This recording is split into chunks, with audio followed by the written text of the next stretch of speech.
fe en la soberanía de Dios. Confiando en la soberanía de Dios. Si Habacuc nos enseña algo, es que debemos tener fe en un Dios soberano que controla todas las cosas. Así que Habacuc capítulo 1, versículo 1, saldrá a las pantallas y mayormente voy a estar leyendo de la Nueva Traducción Viviente. Algunas veces van a ver Reina Valera el 60, Biblia de las Américas, así que vamos a estar tocando varias Biblias, pero de la Nueva Traducción Viviente dice la palabra del Señor así, Habacuc capítulo 1, versículo 1. Este es el mensaje que el profeta Habacuc recibió en una visión.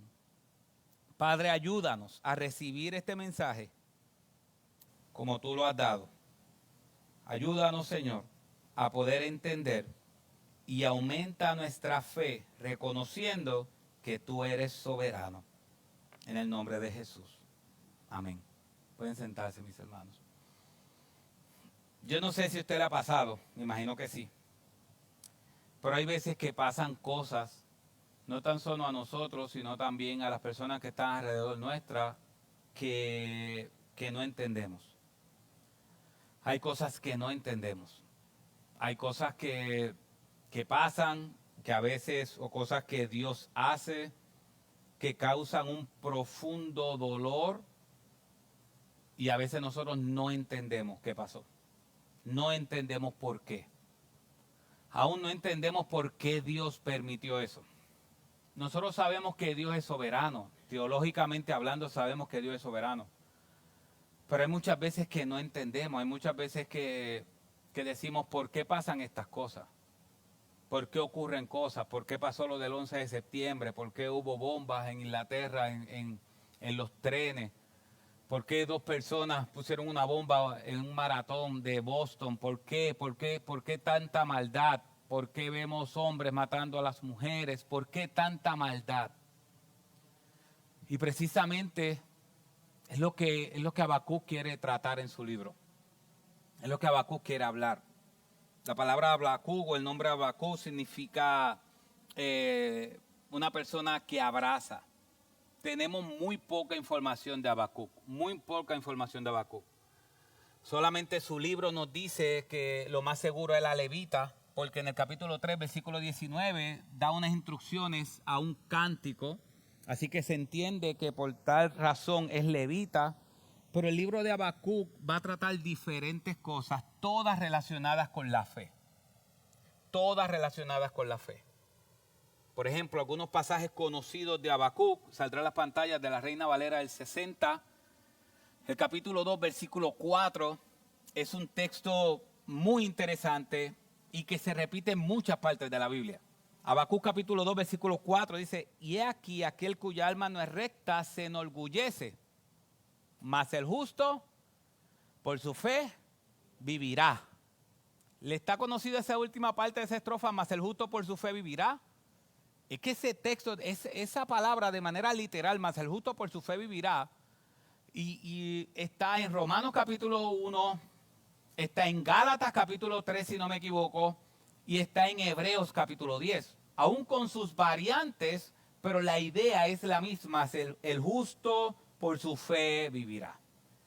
Así que si nosotros analizamos todo el libro de Habacuc, deben quedarse esas cosas en nuestra mente.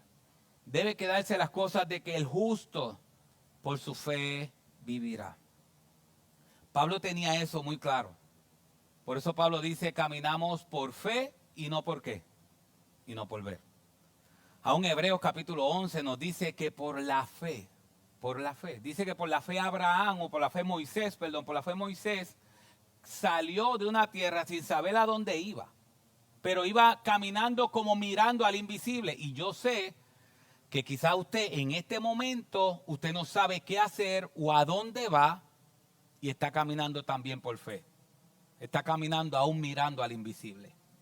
Así que el capítulo 2, versículo 4 es un pasaje muy conocido y se repite literalmente en otros 3 libros de la Biblia en el Nuevo Testamento.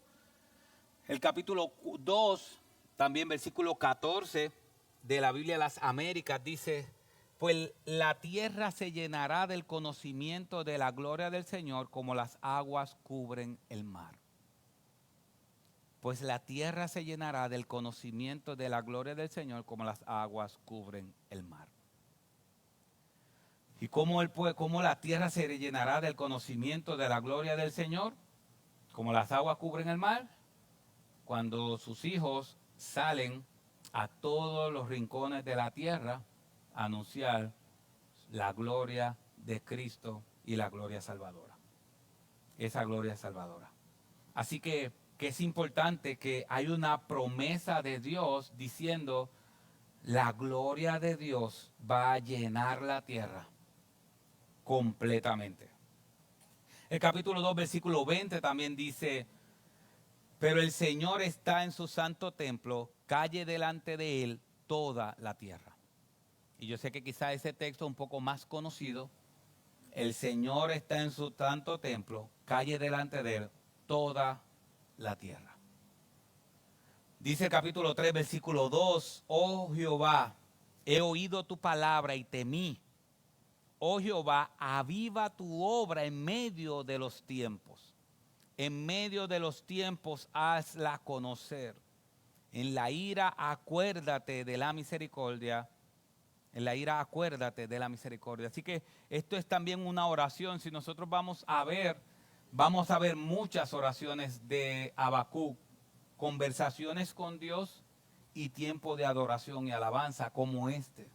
Y uno de los pasajes más conocidos de Habacuc está en el capítulo 3, versículo 17.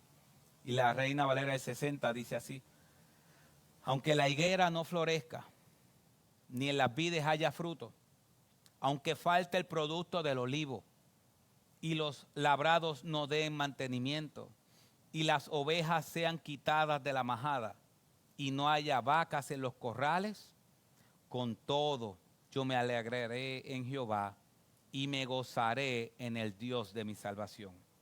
Jehová el Señor es mi fortaleza, el cual hace mis pies como de ciervas, como de venado, y en mis alturas me hace andar. Si nosotros vemos, como dije ya, Habacuc tiene 3 capítulos. Al principio Habacuc comienza quejándose con Dios. Dios le contesta. Después vemos a Habacuc quejándose nuevamente con Dios. Y Dios vuelve a contestarle. Y ya en el capítulo 3, Habacuc entiende lo que está pasando. Y termina adorando a Dios y diciendo esas palabras. Y yo creo que esas palabras deben ser repetidas, o es nuestro anhelo por medio de la fe repetir esas palabras. Tener la fe suficiente para poder decir en el versículo 17, aunque la higuera no florezca, ni en las vides haya fruto. Aunque falte el producto del olivo y los labrados no den mantenimiento. Y las ovejas sean quitadas de la majada, y no haya vacas en los corrales, con todo yo me alegraré en Jehová y me gozaré en el Dios de mi salvación. Esa es la meta. La meta es que Dios trabaje con nuestra alma durante este libro tan profundamente que terminemos con una fe inamovible. Que terminemos diciendo, Señor, aunque no tenga nada, con todo mi alegría está en ti, porque tú eres Jehová y me gozaré en el Dios de mi salvación. Esa es la meta durante este libro. Así que cuando vemos a Habacuc y la idea central de Habacuc, Habacuc es una profecía un poco complicada. Porque Habacuc, aunque Dios le envía a decirle algo al pueblo en el capítulo 2, Habacuc nos presenta una conversación. Habacuc comienza una conversación con Dios. Y esa conversación nos muestra que Habacuc no está entendiendo lo que Dios está haciendo. Habacuc no entiende. En otras palabras, la idea que el libro de Habacuc nos quiere presentar es que hay un profeta de Dios que cuando está viendo las cosas a su alrededor y está viendo cómo Dios está obrando, ese profeta está diciendo, Señor, yo no entiendo. No me es congruente saber que tu carácter es santo y justo y yo ver todo el pecado que hay alrededor mío, yo no entiendo. No entiendo. Él dice, tú eres muy limpio de ojos para ver el pecado. no entiendo qué está pasando. No entiendo, y no tan solo eso, sino que Dios, y lo veremos más adelante, Dios le contesta y le dice que los babilonios van a venir a atacarlos. Y Habacuc sigue y más aún se hunde sin entender. Y dice, pero ¿cómo es posible, Dios, que un pueblo peor que nosotros nos venga a atacar? Habacuc no entiende. Lo que sí este libro nos presenta es que Dios quiere trabajar con la duda que muchas veces hay en nuestra alma. Yo sé que quizás no estás en un buen momento ahora, pero yo sé que ha pasado momentos de duda, y si no te han pasado momentos de duda, te van a pasar momentos de duda. Y hay un autor que cuando habla de a qué esta profecía se enfoca, dice Eric Redmond, dice, la profecía de Habacuc es un testimonio profundamente personal de la batalla del creyente con la desobediencia de los pecadores y las dudas de su alma. Así que aquí vamos a ver eso. Vamos a ver a Habacuc viendo y batallando con su alma, viendo a los malos y los pecadores ganando y él dudando en su alma. Este libro es muy importante, mis hermanos. Este libro es muy importante. Y la interpretación de este libro también es muy importante. Yo le estaba diciendo a unos hermanos ayer, ¿ha escuchado lo que fue la comunidad de Qumran? ¿Ha escuchado ese término, la comunidad de Qumran? Yo sé que Rafa lo ha escuchado muy bien, el pastor Rafael Omar Fornés Sánchez lo ha escuchado, y Puchi también, Carmen, la escucharon muy bien. La comunidad de Qumran, yo llamaba a algunos hermanos, ¿tú has escuchado la comunidad de Qumran? No, me desilusionaste. Llamaba a otro, ¿has escuchado la comunidad de Qumran? No, me desilusionaste tú también. Entonces, la comunidad de Qumran es que hay unos rollos que se encontraron en el Mar Muerto. Y esos rollos eran de la comunidad de Qumran. Esos rollos se encontraron, más o menos eran como 900 y pico de páginas. Y esos rollos de esa comunidad de Qumran, la comunidad de Qumran existió 3 siglos antes del nacimiento de Cristo. 3 siglos antes del nacimiento de Cristo. Y cuando descubrieron eso, los años 40 o 60, al 60, más o menos, 40 y 50 descubrieron eso. Y cuando ven los escritos de ellos, aparecen los primeros 2 capítulos de Habacuc de manera completa. O sea que 3 siglos antes del nacimiento de Cristo, cuando quizás estaba todavía las conquistas de Alejandro el Grande y Persia y toda esa batalla, esta comunidad leía el libro de Habacuc. Leía el libro de Habacuc. Y miren cómo esta comunidad, está hablando de 300 años antes del nacimiento de Cristo, así que más de 2000 años atrás, esta comunidad veía el libro de Habacuc, así dice. La comunidad de Qumran aplicó el libro de Habacuc a su propia situación e identificó la esperanza profética con su futura vindicación con el verdadero pueblo, como el verdadero pueblo de Dios. Así que hace 300 años antes que Cristo naciera, esta comunidad de creyentes, cuando leía el libro de Habacuc, ellos se identificaban sus situaciones. Y ese libro de Habacuc le daba esperanza. No tan solo la esperanza de que Dios estaba con ellos, sino la esperanza de que Cristo iba a salvarlos. Así que este es el libro de Habacuc. Me gustaría que oráramos nuevamente, ahora que vamos a empezar con el libro, y teniendo ese panorama general de Habacuc, para que el Señor nos ayude. Porque si el Espíritu Santo, nosotros podemos explicar su palabra, pero si el Espíritu Santo no nos ayuda, vamos a salir de aquí con las mismas dudas y con los mismos problemas en nuestra alma. Así que acompáñenme nuevamente a orar, mis hermanos. Padre, aquí está un pueblo tuyo, luchando con diferentes situaciones. Sabemos que Jesucristo venció, como estábamos cantando, pero Padre, muchas veces estamos llenos de dudas. Padre, necesitamos este libro de Habacuc, necesitamos que nos muestres cómo tú eres nuestro Dios y cómo tu soberanía trabaja alrededor nuestro. Y Padre, ahorita en el estudio hablábamos de tu pacto. Y hablábamos como Jeremías capítulo 31 y 32 nos dice que tú te deleitas en hacernos bien. Padre, pero a veces lo menos que vemos en nuestra vida y a nuestro alrededor es bien. Ayúdanos, Señor, a poder vivir por fe y no por ver. Ayúdanos, Señor, a caminar mirando la esperanza que solamente Cristo nos puede dar. Te lo suplicamos, Señor.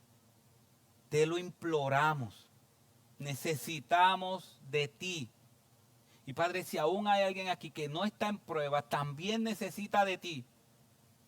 Porque muchas son las aflicciones del justo. Ayúdanos a creer que de todas tú nos librarás, como dice tu palabra. En el nombre de Jesús. Amén. Mis hermanos, lo primero que este libro nos quiere enseñar es la carga de Habacuc. Si nosotros vemos, saldrá a las pantallas, la carga de Habacuc. Y yo puse dos, si puedes darle a uno para adelante, puse dos versiones de este primer versículo. Dice, este es el mensaje, dice la Nueva Traducción Viviente, este es el mensaje que el profeta Habacuc recibió en una visión. Pero la Biblia de las Américas es más fidedigna en este texto y dice, profecía que tuvo en visión el profeta Habacuc. Profecía que tuvo en visión. Así que lo que nosotros vamos a ver en Habacuc es una visión. Es una visión donde Dios está hablando con Habacuc y Habacuc le está preguntando a Dios. Pero esa palabra profecía que usted ve ahí, profecía que tuvo en visión el profeta Habacuc, esa palabra profecía no es no es la palabra oráculo que significa un mensaje. No. Esa palabra profecía en hebreo, ¿sabe qué significa? La palabra carga. Es una carga. Así que desde el primer capítulo, primer versículo, Habacuc en su libro dice una carga que tuvo en visión el profeta Habacuc. Así que la persona que está recibiendo esta visión de Dios está cargado. Tiene una carga muy pesada. O sea que no es una persona que está pasando su mejor momento. Es una persona que está cargado, que está angustiado por lo que está viendo.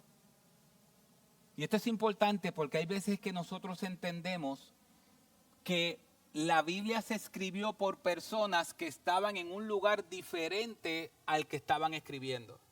Que estaban en un lugar placentero, que estaban en un buen lugar. Mis hermanos, hay veces que uno se pregunta, ¿por qué tantas aflicciones? Si el creyente no es, si en el creyente o si el creyente no tuviera aflicciones, hágase una pregunta. ¿Tuviéramos el libro de los Salmos? ¿Qué usted cree? Si el creyente no tuviera ninguna aflicción, ¿el libro de los Salmos existiera hoy? No. ¿Por qué?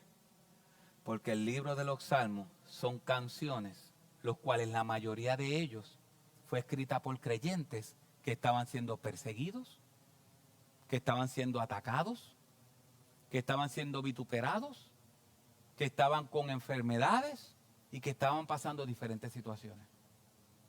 Eso es importante. Eso es importante porque tenemos religiones que dicen, para de sufrir. Dios quiere que el creyente no sufra. ¿Cuál es el libro más grande de la Biblia? Los Salmos. El libro más extenso de la Biblia. Si usted abre su Biblia por la misma mitad, una Biblia de estudio o una Biblia física, y usted la abre por la misma mitad, ¿cuál libro le va a salir? Los Salmos. Así que el libro más grande de la Biblia fue escrito por personas que aún sus hijos lo estaban buscando para matarlo porque se habían rebelado contra él. El sufrimiento es parte de la vida cristiana. Y Dios está hablando con Habacuc, pero Dios le está dando la visión a alguien que está cargado. Alguien que está sintiendo un peso demasiado grande sobre sí mismo. Alguien que está viendo un pueblo que completamente vive en pecado. Si nosotros entendemos, le doy una gotita del saber, ¿verdad? Un paréntesis. Si usted quiere saber, hay veces que nosotros comenzamos a estudiar, por ejemplo, el libro de Jeremías. O comenzamos a estudiar el profeta Nahum. y nosotros comenzamos a leer los libros. Pero hay veces que los profetas no nos dan el contexto de lo que está pasando en ese momento, simplemente da la profecía. Por eso es importante que cada profeta tiene su rey. Cada profeta tiene su rey. Significa que si yo quiero entender mejor la profecía, antes de empezar a leer el libro de la profecía, debo ir al libro de Crónicas o Reyes para que me explique el contexto de cómo vivía el pueblo y cómo estaba el pueblo, y después leer al profeta y lo voy a entender mejor. Así que cuando nosotros vamos a Habacuc, tenemos que entender que Habacuc vivió bajo el reinado de Joacim. Y cuando decimos de Habacuc, Habacuc fue un profeta que estuvo profetizando cuando ya el pueblo del norte fue llevado cautivo. Así que, ¿qué pasó? Usted sabe que antes era un solo pueblo, ¿verdad? Era un solo pueblo. Por causa de la desobediencia de Israel, que su capital era Samaria, vinieron y se lo llevaron cautivo. Después que se lo llevaron cautivo y fueron apresados, Dios comenzó a enviarle mensajes al otro pueblo que estaba en Judá. Y comenzó a decirle, arrepiéntanse, mira lo que le pasó a Israel. Arrepiéntanse porque Israel quedó destruido porque vivió a espaldas mías. Arrepiéntanse. Y Dios le envió diferentes profetas, Jeremías, Habacuc, Daniel. Bueno, ya Daniel fue cuando fue arrestado. Así que Dios, advirtiéndole al pueblo, arrepiéntanse, arrepiéntanse, arrepiéntanse, porque le va a pasar lo mismo, el pueblo no se arrepintió. Así que cuando vemos a Habacuc, Habacuc fue bajo el liderazgo de Joacim, y dice segundo del libro de Reyes, capítulo 23, versículo 36, hablando un poquito del contexto, dice, Joacim tenía 25 años cuando comenzó a reinar, y reinó 11 años en Jerusalén. El nombre de su madre era Zebudá, hija de Pedaías de Ruma. E hizo lo malo ante los ojos del Señor, conforme a todo lo que habían hecho sus padres. Recuerden que yo le dije que el libro de los reyes y el libro de crónicas, cuando usted ve las narraciones de los reyes, siempre van a decir, e hizo lo malo ante los ojos del Señor, o hizo lo bueno ante los ojos del Señor. Y es porque el éxito de un rey no se medía por cuántos reinos conquistaba, o por las posesiones que tenía. El éxito de un rey se medía si hizo lo bueno ante los ojos de Jehová o hizo lo malo ante los ojos de Jehová. Así que el rey, ese rey que estaba reinando cuando Habacuc está hablando, ya el libro de Crónicas nos dice que hizo lo malo ante los ojos de Jehová, que no era un rey bueno. Es el libro de los reyes. Cuando vemos el libro de Crónicas que va a hablarnos de ese rey Joacim, dice el segundo libro de Crónicas 36:8, saldrá a las pantallas, dice, los demás hechos de Joacim, las abominaciones que hizo y lo que fue hallado contra él, he aquí están escritos en los libros de los reyes de Israel y de Judá. Su hijo Joaquín reinó en su lugar. Así que aquí nos da un detalle de cómo era Joacim. El rey que estaba cuando Habacuc está profetizando, dice que ese rey hizo muchas abominaciones. Hizo muchas abominaciones. Así que era un rey malo y que llevó al pueblo de Dios a las abominaciones que él hacía. Eso es importante. Porque cuando vemos el primer versículo, que dice la profecía que tuvo en visión, la carga que tuvo en visión, esa carga viene porque él está viendo que el rey se está llevando enredado al pueblo a la abominación. Inclusive, hay otra parte que dice que Joacim siguió los pecados de Manasés. Manasés fue otro rey que durante gran parte de su reino fue un reino malo. Malo al punto que hacía pasar a sus hijos por fuego. Así de malo. Pero yo le decía al pastor Rafael Omar Fornés Sánchez ayer que lamentablemente no era el rey que estaba con Habacuc. porque leí algo tan interesante de Manasés, y se lo digo por si acaso ustedes quieren estudiarlo. Dice la Biblia que Manasés se arrepintió delante de Dios, después que fue malo, casi toda su vida fue malo, pero malísimo. Y dice la Biblia que Manasés se arrepintió delante de Dios, y que cuando Dios vio el arrepentimiento de Manasés, el corazón de Dios se conmovió y lo perdonó. Y le decía a Jafo ayer, muy pocas veces la Biblia dice, y el corazón de Dios se conmovió. Pero Manasés ya creó un patrón. Aunque al final se arrepintió y caminó con Dios, movió yo digo, todavía no lo he estudiado, pero lo voy a estudiar. Digo, wow, ¿qué clase de arrepentimiento tuvo ese hombre que la Biblia dice que el corazón de Dios se conmovió a ver su arrepentimiento? Ojalá que Dios también cree ese mismo sentido a ustedes y que podamos buscar eso, porque yo quisiera arrepentirme así, yo quisiera ver cómo es ese arrepentimiento. Pero el caso es que Manasés vivió mal, al final se arrepintió, pero ya creó un patrón. Ya él creó un patrón. Y Joacim vivía de esa manera. Así que esto llevó al profeta a tener una gran carga. Y lo segundo que el texto nos enseña es que al él tener esa gran carga por lo que está viendo, él va a quejarse con Dios.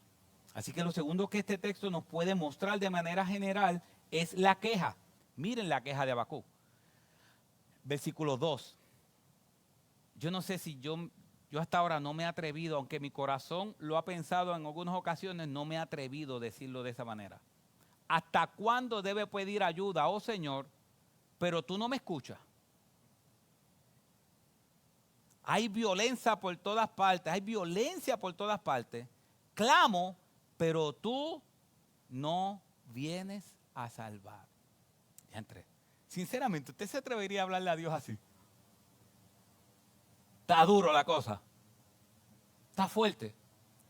El pastor Otto dijo una vez, que la diferencia de Habacuc es que Habacuc no se está quejando de Dios, se está quejando con Dios. Y al escuchar eso del pastor Otto me gustó eso. No es lo mismo tú quejarte de Dios, porque quejarte de Dios es hablar con otras personas de Dios. Quejarte con Dios es hablar con Él y quejarte con el Señor. ¿Qué está pasando? Entonces Habacuc, cuando está viendo todo el pecado que hay, y yo creo que nosotros podríamos también llegar a esa conclusión. Vemos cómo los asesinatos han ido incrementando. Hemos ido incrementando grandemente. Uno de esos asesinatos tocó de cerca a una familia amada, la familia de Camilo y Gladys. La muchacha que mataron en Cabo Rojo era hermana de Camilo. Hace varias semanas. O sea que la criminalidad está tocando, y Camilo es el pastor que está plantando en San Germán, la criminalidad está tocando nuestras puertas. Y quizás nosotros podemos decir, ¿hasta cuándo? ¿Hasta cuándo debo pedir ayuda? Oh Señor. ¿Sabes? Significa, analizando ese texto, ¿significa que esta es la primera vez que Habacuc ora? No. Él lleva tiempo orando. ¿Hasta cuándo? Ay, está fuerte eso. Señor, ¿hasta cuándo debo pedir ayuda, oh Señor? Pero tú no escuchas. Hay violencia por todas partes. Clamo, pero tú no vienes a salvar. Así que él está quejándose, está diciendo, yo estoy viendo todo desmoronarse moralmente y espiritualmente dentro de tu pueblo, y yo te estoy clamando y clamando y clamando, pero tú no me escuchas. Hay violencia por todas partes. Clamo, o sea que miren esto. No es que él está ajeno a la violencia y él vive su vida como si nada. No, él está viendo todo lo que está pasando y eso está creando una carga en su alma. Y él está diciendo, yo veo las cosas y yo ver las cosas me llevan a orar. ¿Vieron ese detalle? Ver lo que está pasando me lleva a orar, me lleva a clamar. Fíjate que él no dice, como yo estoy diciendo la palabra orar. Él dice clamo. Yo veo lo que está pasando y clamo a ti. Suplico a ti, pero tú no vienes a salvar. No sabemos por cuánto tiempo él estuvo orando así. Pero él está diciendo, tú no vienes a salvarnos. Y no tan solo eso. Versículo 3 dice, ¿tendré siempre que ver estas maldades? Él sigue hablando, él sigue quejándose con Dios y dice, ¿tendré siempre que ver estas maldades? ¿Por qué debo mirar tanta miseria? Donde quiera que mire, veo destrucción y violencia. Estoy rodeado de gente que le encanta discutir y pelear. ¿Qué usted cree? ¿Qué usted cree de eso? Hay gente que dice, la Biblia se escribió para gente hace más de 2000 años, 3000 años, 4000 años. La gente es la misma. Es la misma. La Biblia dice que no hay nada nuevo bajo el sol. No hay nada nuevo bajo el sol.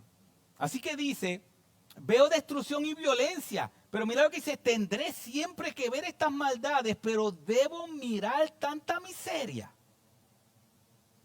Él sigue cuestionando a Dios. Y versículo 4, la ley se ha estancado y no hay justicia en los tribunales.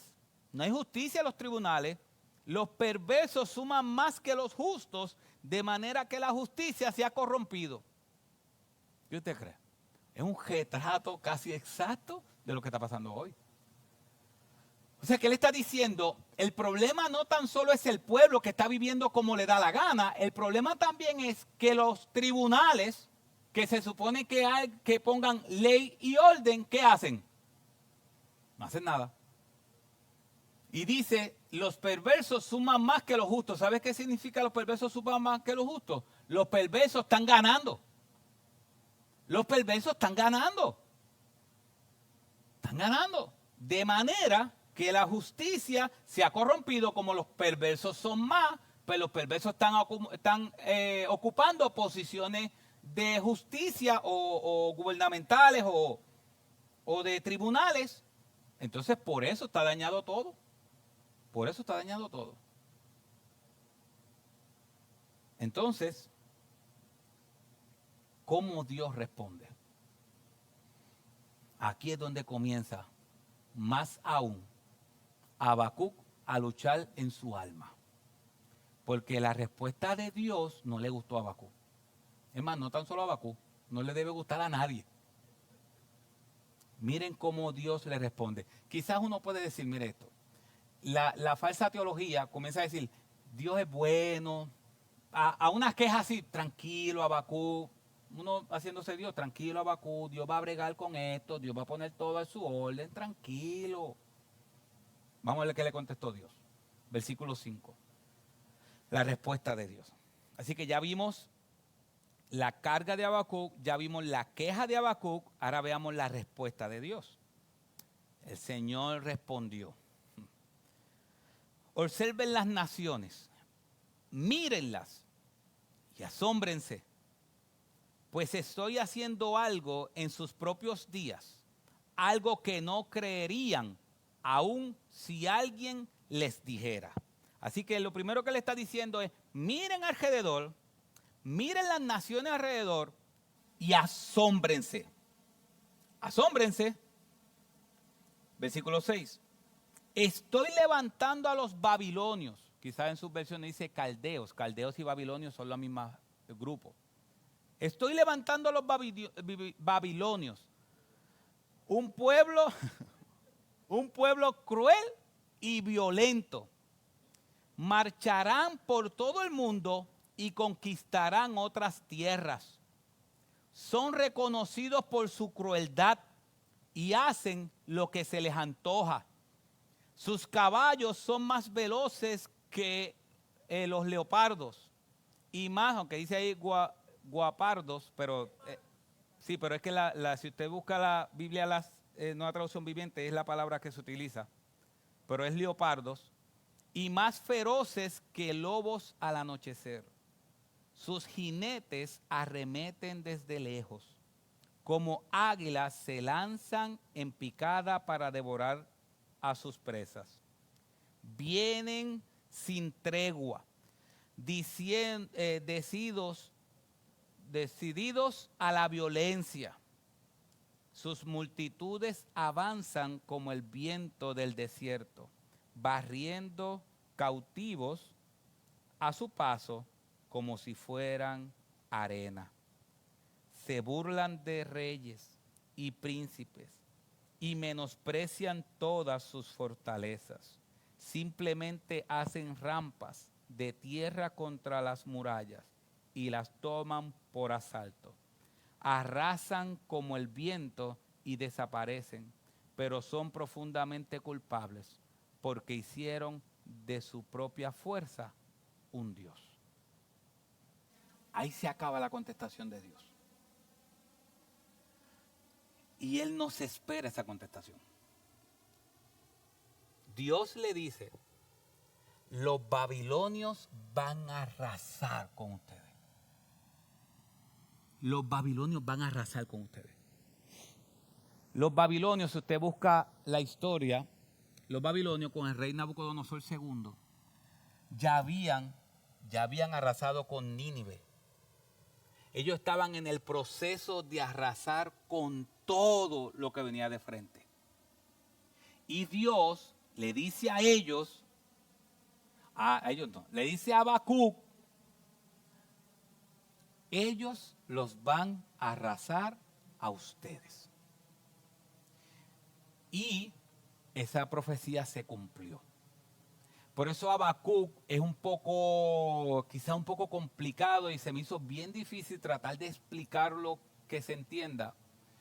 Porque la profecía de Habacuc vino antes de que viniera Babilonia. Después vino Babilonia y ahí está la profecía de Jeremías.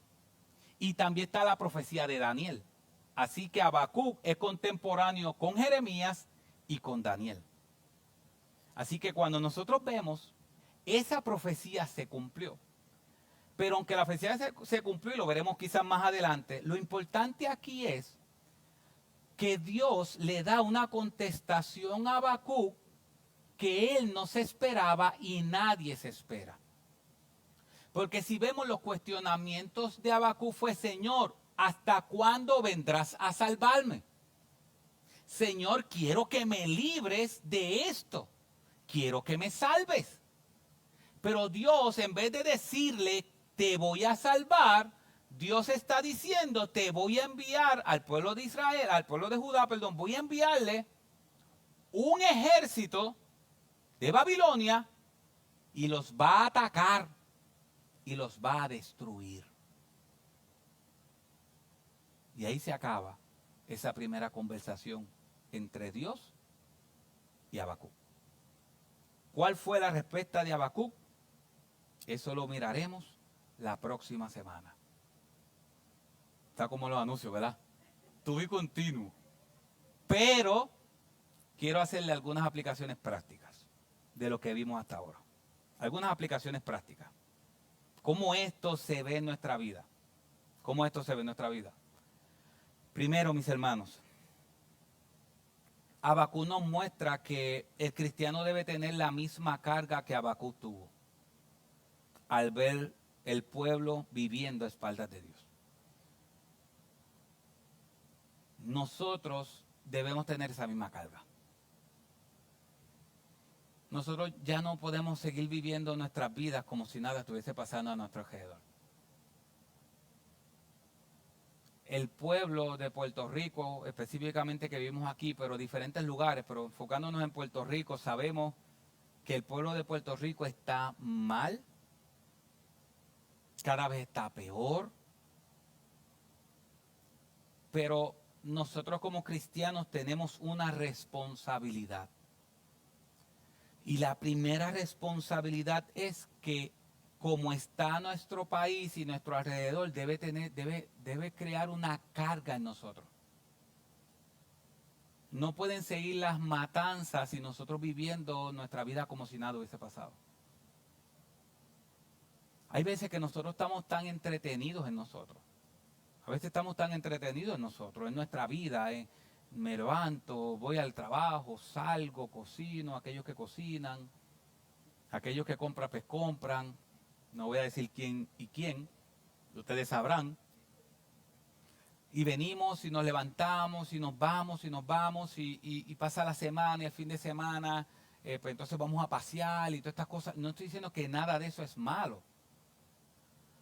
Lo que estoy diciendo es que una aplicación que nos da esto es que lo que vemos a nuestro alrededor debe crearnos una carga. Debe crearnos una carga.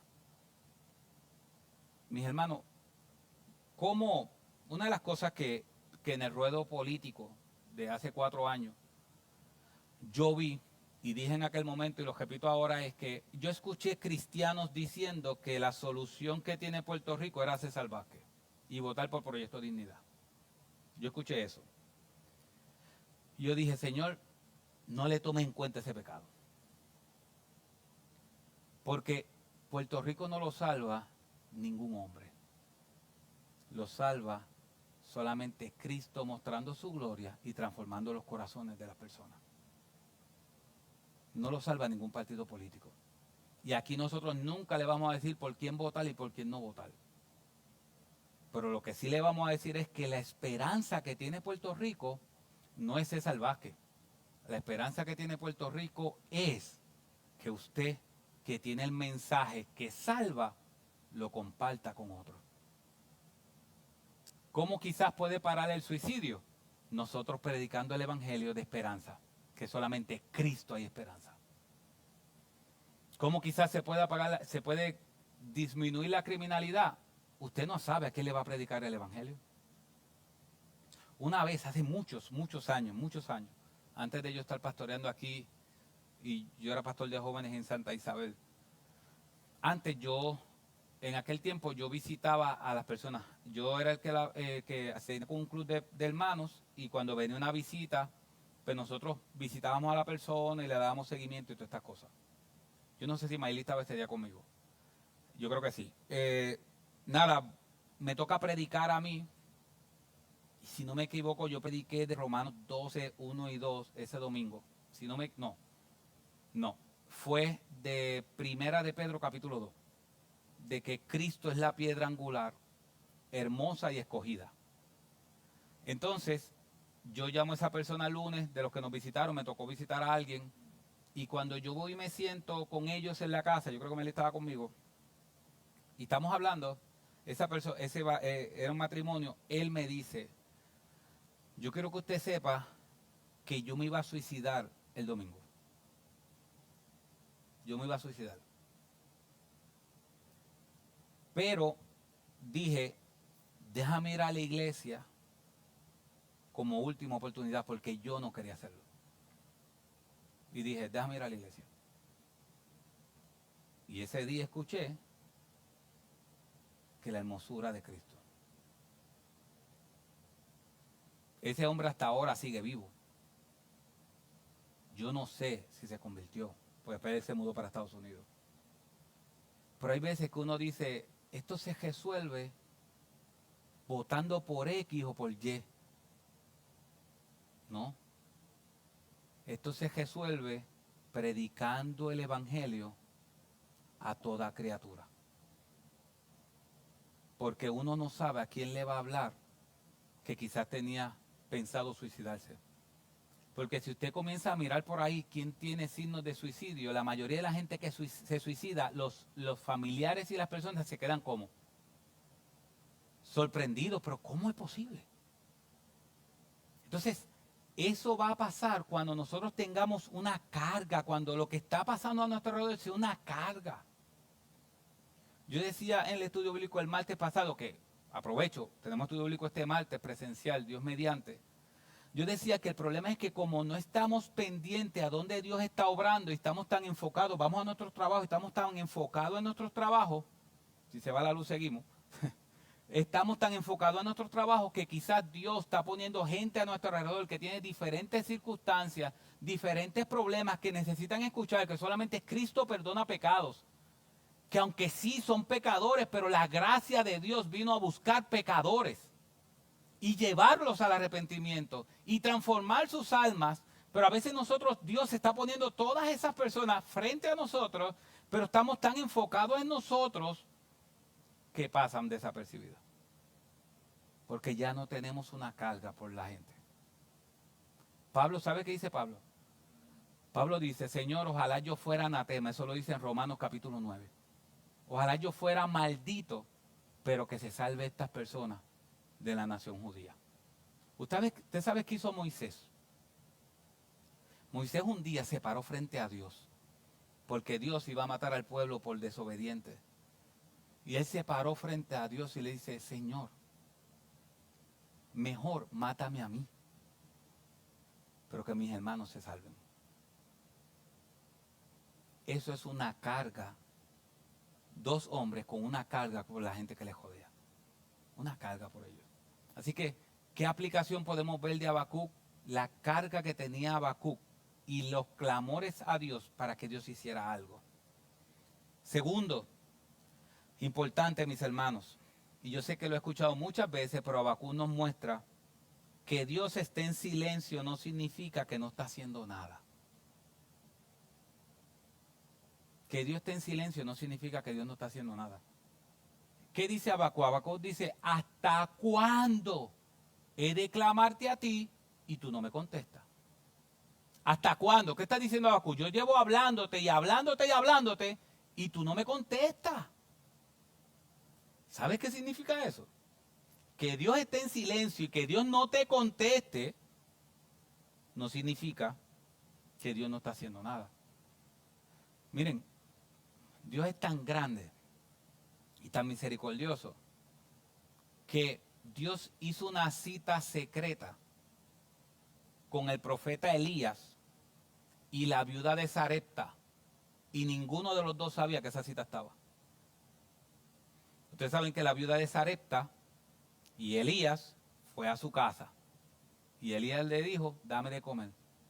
La viuda de Sarepta dijo, solamente tengo esto. Esto es lo único que mi hijo y yo tenemos para comer y después de comérnoslo vamos a morir. Y Elías le dijo, prepáramelo. Y ella, en fe, se lo preparó. ¿Qué pasó con esa familia, con esa madre y ese hijo? Dice que nunca más tuvieron necesidad de hambre. Elías, Dios le había dicho, descansa porque el largo camino te gesta. Dios estaba bregando con la viuda de Sarepta y estaba bregando con Elías y ellos no sabían que sus caminos se iban a encontrar. Ella estaba diciendo, voy a morir, voy a comer esto con mi hijo y me voy a morir. Y Elías estaba ministrando. Pero Dios había hecho una cita secreta y ella no lo sabía. Al punto que después su hijo muere y Elías lo resucita.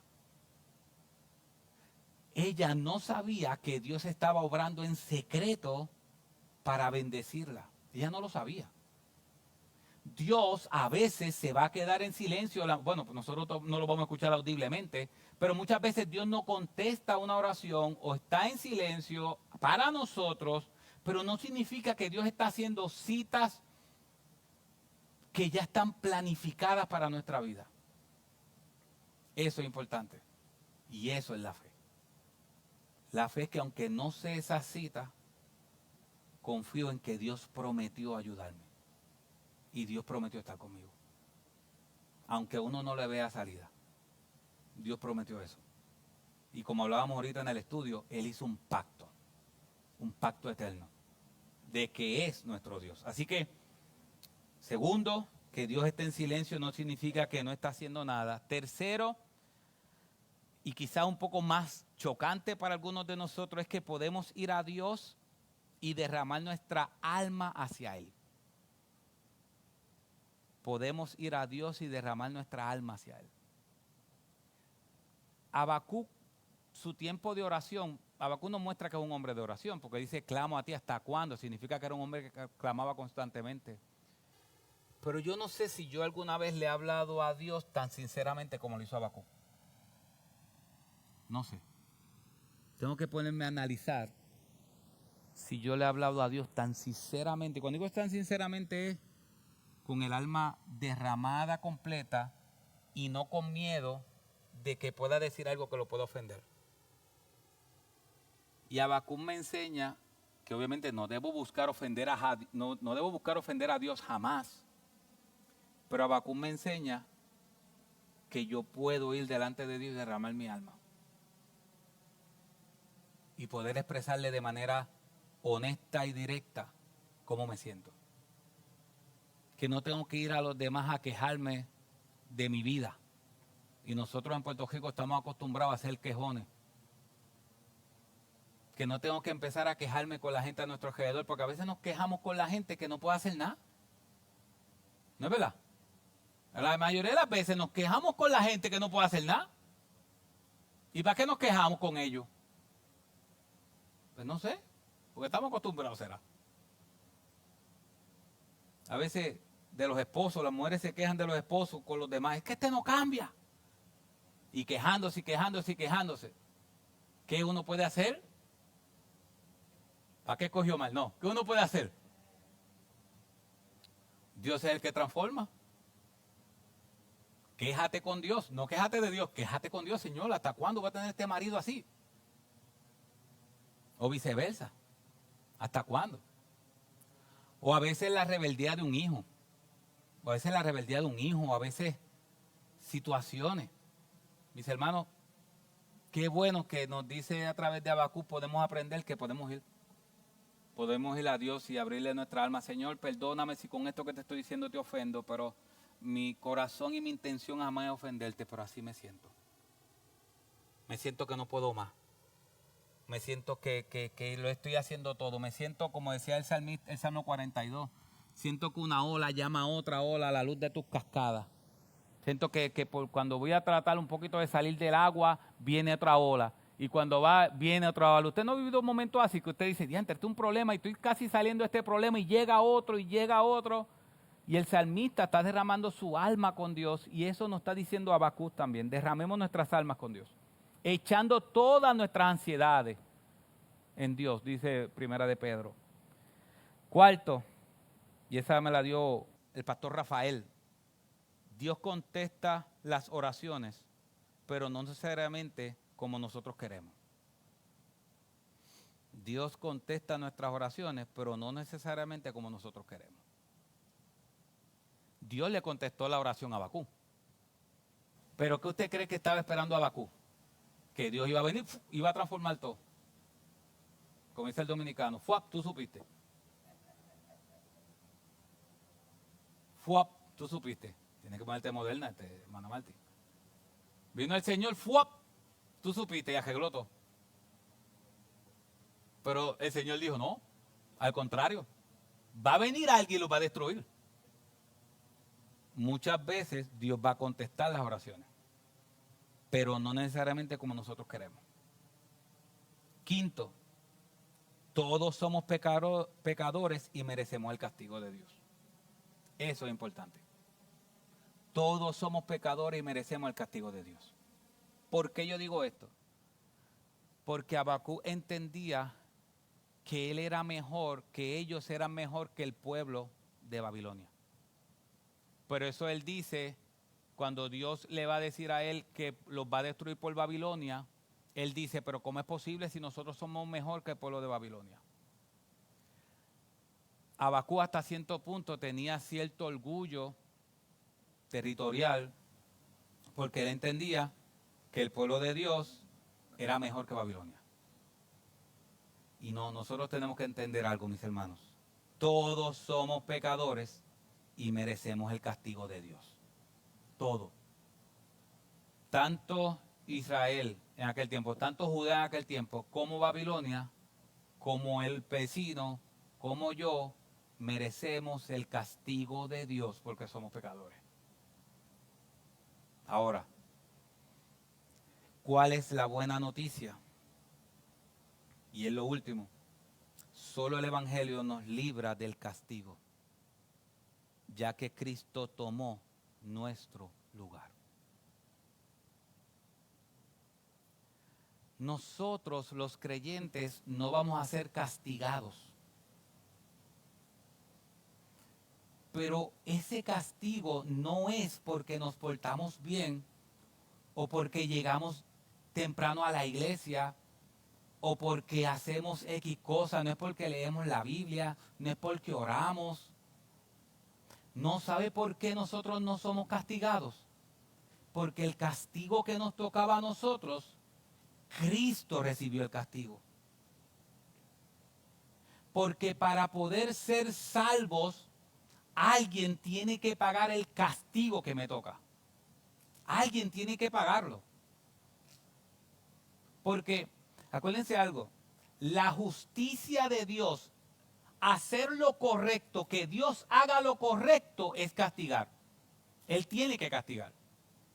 Y yo sé que usted lo ha escuchado muchas veces. Si usted va a un juez, ¿usted quiere que el culpable sea declarado inocente? No. ¿Quiere que el culpable sea declarado qué? Culpable.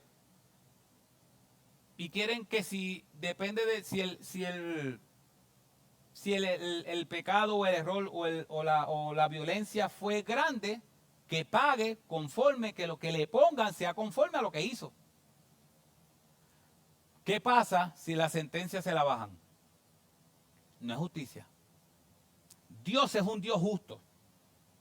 Y por ejemplo, Miguel, que lo tengo aquí al frente, Miguel como pecador se merece que la ira de Dios sea sobre él. Si es un Dios justo, tiene que declarar a Miguel que culpable. Porque si lo declara inocente, siendo culpable, es un Dios injusto. ¿Y qué hace Dios? Declara a Miguel culpable. Pero decide hacerse carne y tomar la culpabilidad de Miguel sobre él. Y crucificarse en la cruz. Y todas las culpabilidades de cada uno de sus hijos fueron sobre él en la cruz del Calvario. Por eso la Biblia dice que el inocente se hizo culpable. Dios le hizo pecador por nosotros. Y cuando Cristo muere en la cruz del Calvario, entonces muere nuestra culpabilidad. Ahí en la cruz del Calvario se elimina nuestra culpabilidad. Y nosotros creemos por medio de la fe que mi culpa fue liberada, fue pagada por Cristo. Y ahora yo soy liberado de esa culpa porque alguien tomó mi culpa y pagó por mi culpa. Y esa persona que pagó por mi culpa, ahora yo tengo libertad en él. Ya no soy culpable. Por eso es que en Romanos capítulo 8, y lo veremos en el estudio de la semana que viene, Romanos capítulo 8 comienza diciendo, no hay ninguna condenación para aquellos que están en Cristo Jesús. Y Romanos capítulo 8 termina diciendo, y nadie nos separará del amor de Dios que es en Cristo Jesús. ¿Por qué? Porque mi culpabilidad Él la tomó sobre sus hombros y murió en la cruz del Calvario, y Dios siguió siendo justo. Dios siguió siendo justo. Puso toda su ira por mi pecado sobre Cristo. Y hoy el creyente puede vivir en libertad, libre de toda culpa. No por lo que hacemos hoy, sino porque nuestra culpabilidad fue sobre Cristo.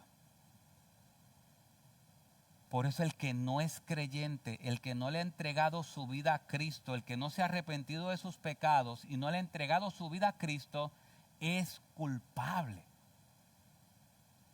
Es culpable. Entonces, una culpabilidad no se puede quitar por buenas acciones. Uno no puede ir a donde el juez y decirle, mira, yo jové, pero sabes que yo jové, pero le di a los buenos, de lo que jové le di a los buenos. ¿Qué usted cree que alguien entra a su casa y se jove algo en su casa y después diga, pero lo que yo jové se lo di a los pobres? Usted le va a decir, ay, qué bueno, sí, gracias. La buena acción que hice satisface la mala acción. ¿La mala acción que hice? No. Eso es lo mismo que pasa con el culpable. Cuando soy culpable y tengo que pagar. Y no importa las buenas acciones que haga, hay que pagar por la culpa.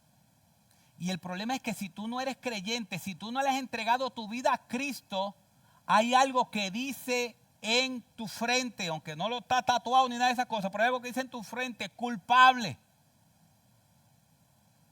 Culpable. Y si Cristo no paga por tu culpa, entonces tú tienes que pagar por tu culpa. Pero nosotros los creyentes, Ajiba dice, perdonado. Y tú me dices, pero tú también eres culpable. Y yo te digo, soy culpable.